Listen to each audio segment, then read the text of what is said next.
in 1994, my family became aware that my uncle had AIDS. Not that he had HIV, that he had AIDS or was dying of AIDS in 1994. So, I mean, I knew that it existed before that, but that was my first experience with, knowing somebody and being around somebody that had AIDS. His mind was still really active, and he was very smart, and his body was giving out on him, and it made him like mad. Yeah. he was, I'm so, I can't do this, and he wants to do this, and he couldn't even sit down or sit still for a meeting or anything like that. He'd just be like. How long did you know that your brother was HIV positive? Probably about five years, I guess. And then in the last year, it just hit like really fast. It just came on, and I was away at a cultural gathering, and my sister came and got me and said, my brother won't get up, he won't eat, he won't drink. And so that's when we had to start telling people, the family, okay, he's sick, and we had to bring him to the hospital.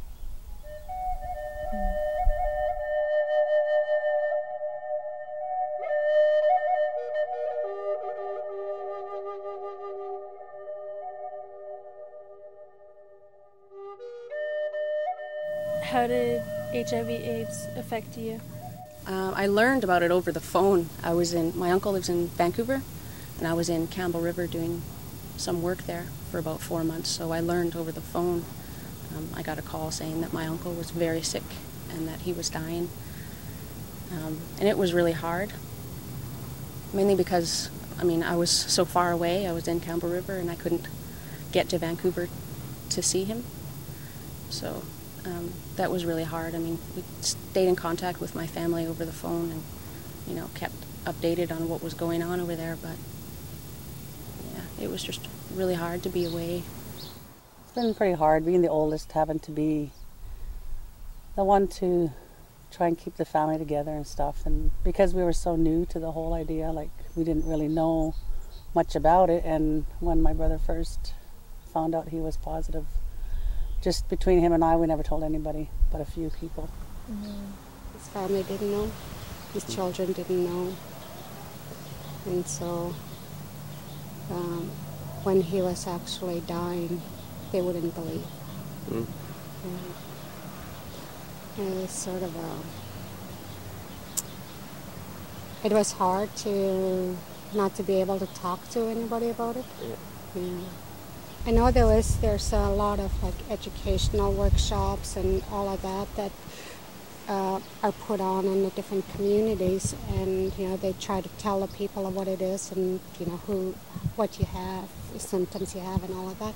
But they don't tell you how to cope with it, how to because and how to deal with the fears. Mm-hmm.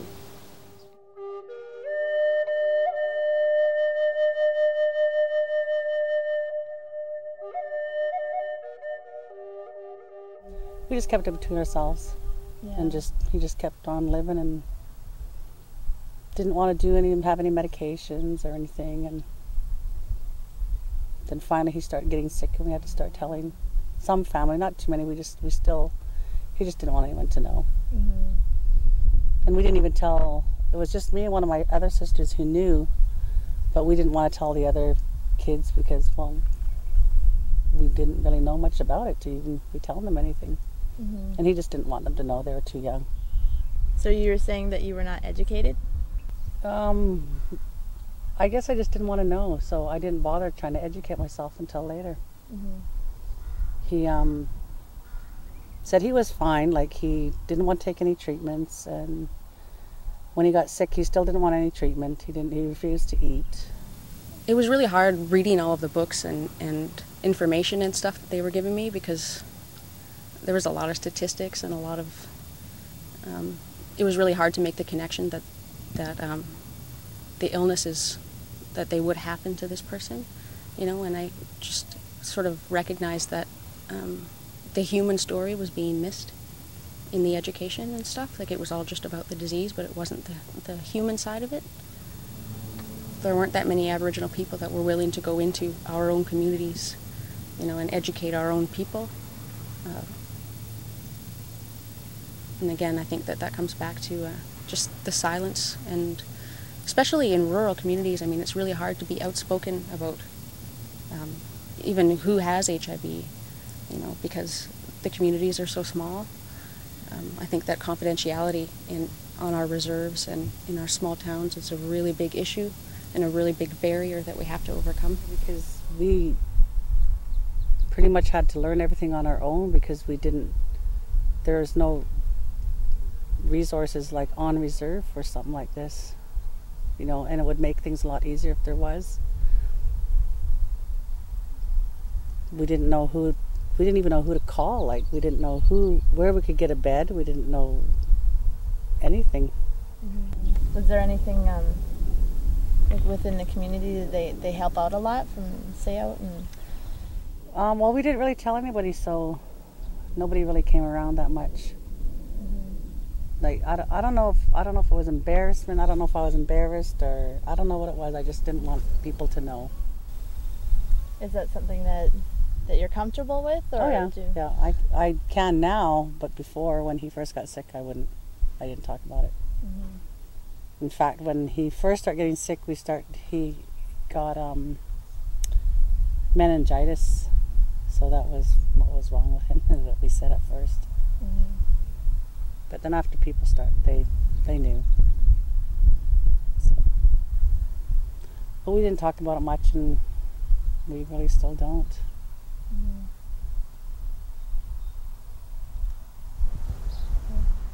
So could you tell me a bit more about the last couple stages of your brother's life that was so tough and hard for him?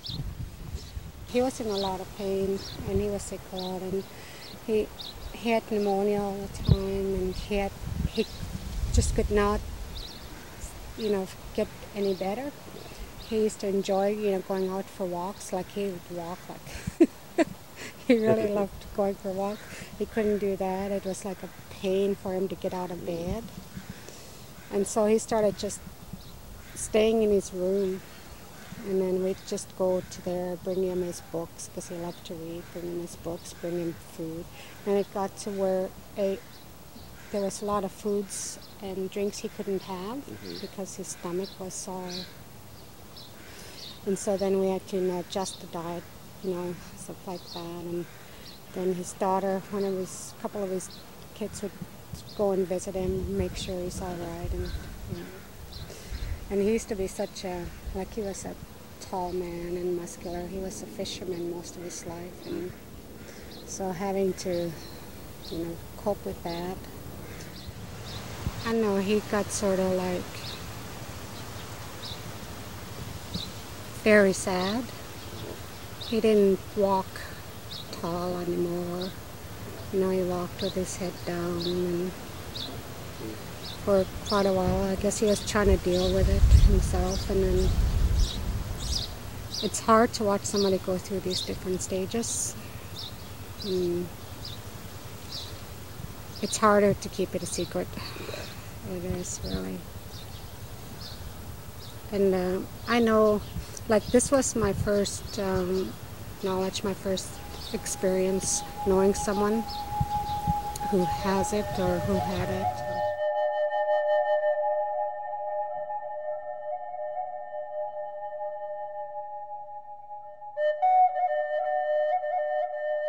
Were you very close to your uncle? Well, pretty close, yeah. I mean, we visited him for the P&E and stuff like a couple times a year, and he came to visit in Port Alberni for, birthdays and Christmas and stuff like that. But, yeah, I was pretty close with him. Is it those times visiting him and going to the P&E that you miss about him? Yeah, well, I mean, there's lots of things that I miss about my uncle since he passed away. I mean, like I said, I learned that he was sick in Campbell River, and I was in Campbell River for 4 months, and after I was done my work, I was going to travel to Vancouver to see him, but he passed away before I got there. So he passed away quite suddenly,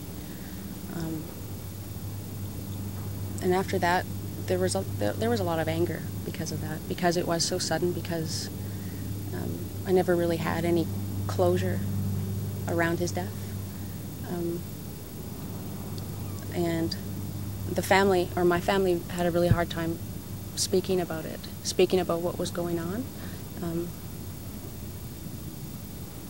The family, I mean, my family still doesn't talk about it very much.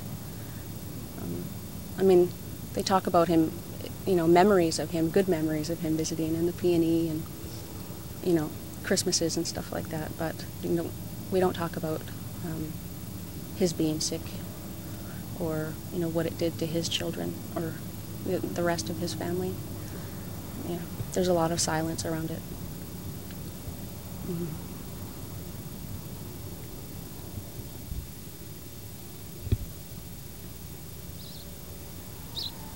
For closure for the children after he was gone, it would have been better if my brother had maybe written a letter to them, or made a recording or something to speak to them. Like he couldn't do it when he was alive, but if he had left something for them so that, you know, they hear him saying it to them even though he's not there anymore. One of his children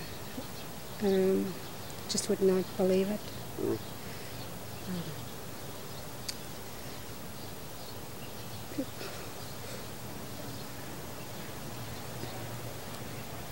He committed suicide shortly after. He's like, no, Dad doesn't have that.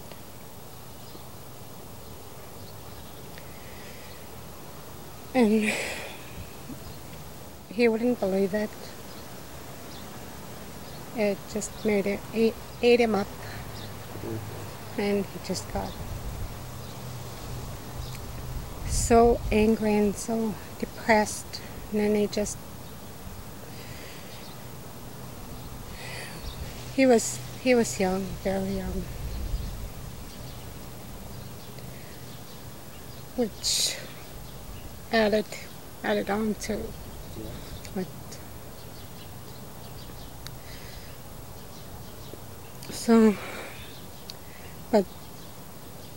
So the family went to, you know, another death short so soon after my brother, and then, but we decided that, you know, we need to speak out. We need to make people more aware about what this virus is.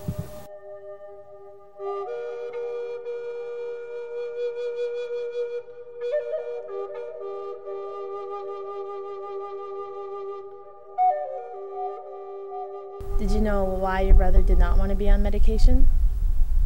I guess maybe he's seen other friends take it before and how sick they got from it. But he just didn't want any. He just said no. I remember one time he started doing these natural herbs, and he said it was going away. You know, so we just let him say it was going away. Mm-hmm. But he was really, at first he had a really hard time dealing with it. And he started taking all these herbs and natural stuff and really taking care of his health.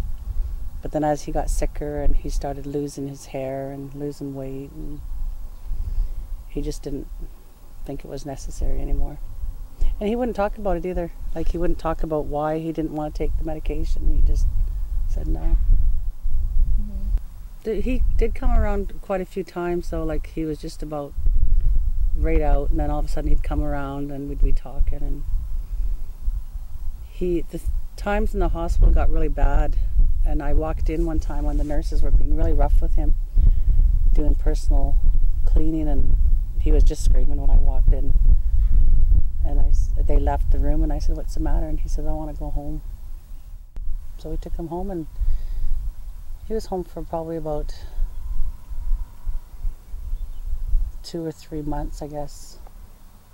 He managed to stay with us. Mm-hmm. But then in the end it got bad. The meningitis, I think it was in the back of his head, and it just got unbearable for him. Started taking a lot of morphine, I guess it was. But we had a lot of outside help, which was really good. He had a little dog. His partner still has the dog. And it was just a little tiny one, and the dog went everywhere. And it was so weird when my brother passed away. He stayed at my aunt's, which was about about a mile and a half from my dad's house. And the dog was there, and somehow it was like when my brother passed away, the dog got there. He showed up. Oh, really?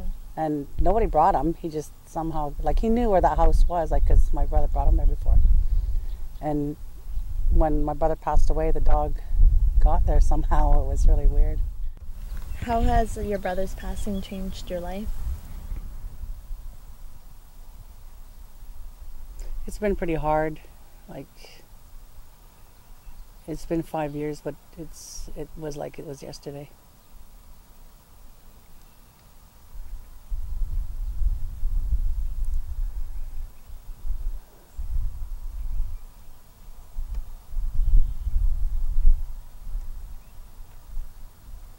It's like when you're the oldest, you think you can protect them. And we lived in a single parent family, so I always had to be the mother, and it was hard.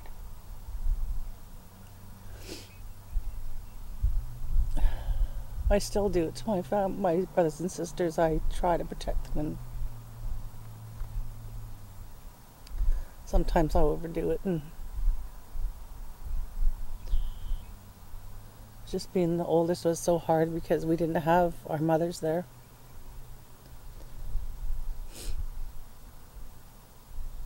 And sometimes I blame myself for all the things that happened because I wasn't there to protect them. Even though it wasn't my job, but being the oldest, I thought I should.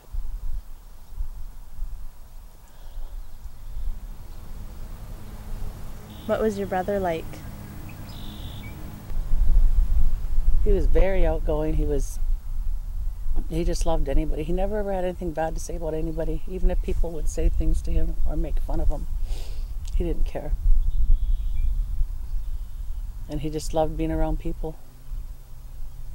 He was always there to help someone if you needed his help.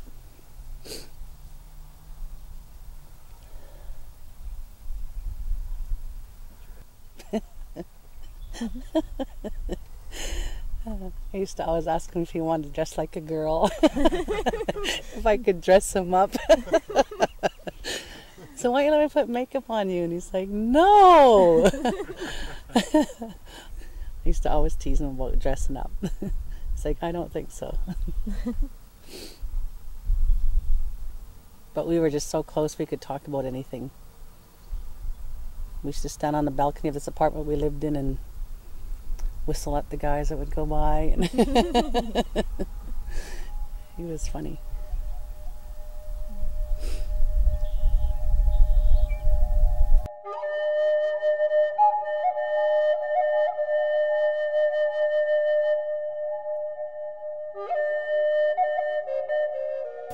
How has this changed your life? How has it affected you?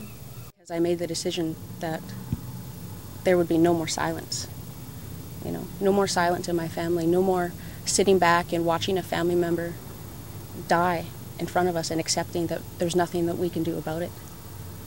You know, I didn't want that to happen again, and I didn't believe that that's the way it had to be.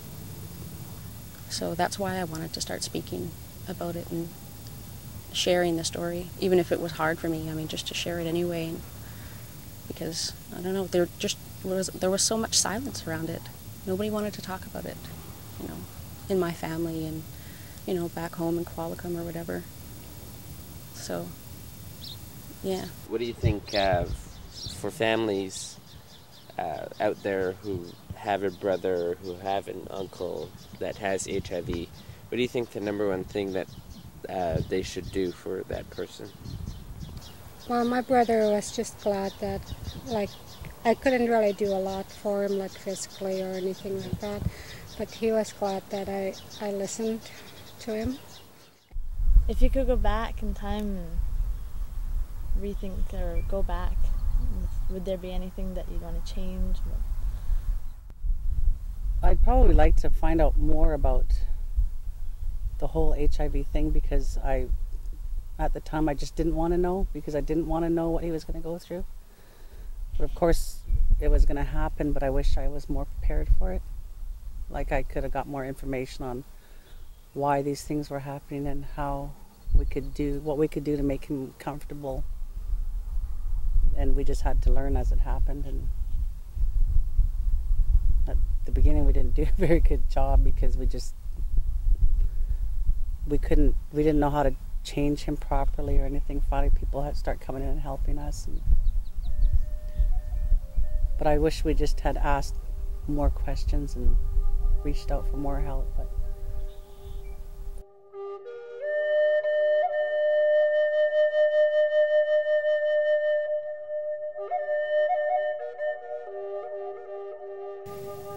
Is there any kind of program or workshop that you'd like to put out to share this information or any information about HIV/AIDS? Well, I mean, when I learned about my uncle having AIDS and he had died so quickly, and being in Campbell River, I mean, I didn't really seek out any support then, because it did happen so quickly. But when I was in Victoria, the support was here, definitely. I mean, AIDS Vancouver Island, I think, has a huge voice in educating the public about this epidemic and how this epidemic affects people from all walks of life, you know, including Aboriginal people. Although when I was there as a volunteer learning how to deliver community speaks and education around this disease, I was one of 2 Aboriginal people. But definitely I think we just need more of our own people to talk about this disease and how, not only how it affects people that have a positive diagnosis, but how it affects family members, you know, in how it makes them feel helpless, you know, that there's nothing that they can do to help or support, and just giving them those skills to talk about it, just to be there, you know, or even just letting somebody know that you're there. Sometimes it makes all the difference in the world. If you were to take one good thing out of it, what would it be?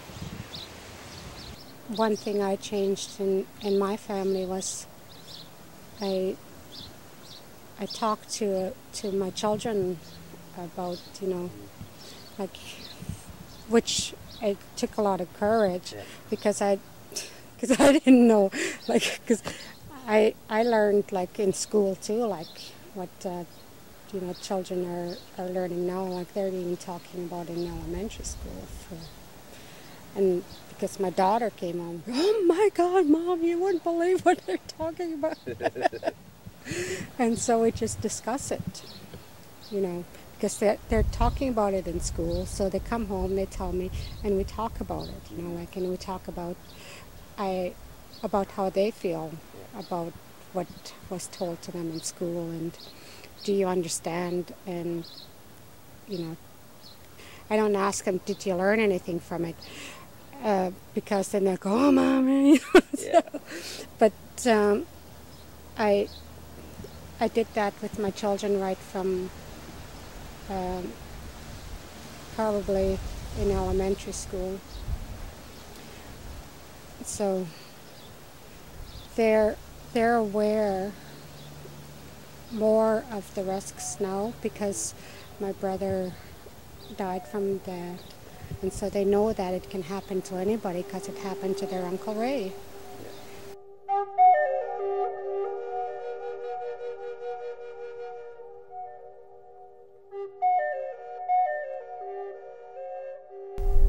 If there are any kind of pieces of advice that you could give to somebody who is going through the same thing as you, what would you be able to tell them? talk to your family. Like, you have to pull together, because if you don't, one person will take it all on. Like, you all have to start learning about it. Like, the whole family should learn together about it, like, and really stick together, because not just one person can take care of whoever is getting sick. Mm-hmm. Because the more that the family knows, the easier it is to help take care of the person. But because there was only a couple of us who knew, we still didn't know enough. Is there anything you would like to say to break the silence? Just getting the message out there and hopefully inspiring other communities to do the same, to talk about their realities and their experiences with this disease. You know, not to sort of bury it under the rug and pretend that it's not going on. I think that dealing with HIV and AIDS as it happens, although it's important to address those people that are already diagnosed, but I think it's also equally, if not more important, to focus on prevention and education, you know, and just talking about it, talking about harm reduction in ways that people, you know, can protect themselves. I think that's us taking ownership of this disease and taking control rather than reacting to people being diagnosed. That's one way that we can empower our own people and to protect them.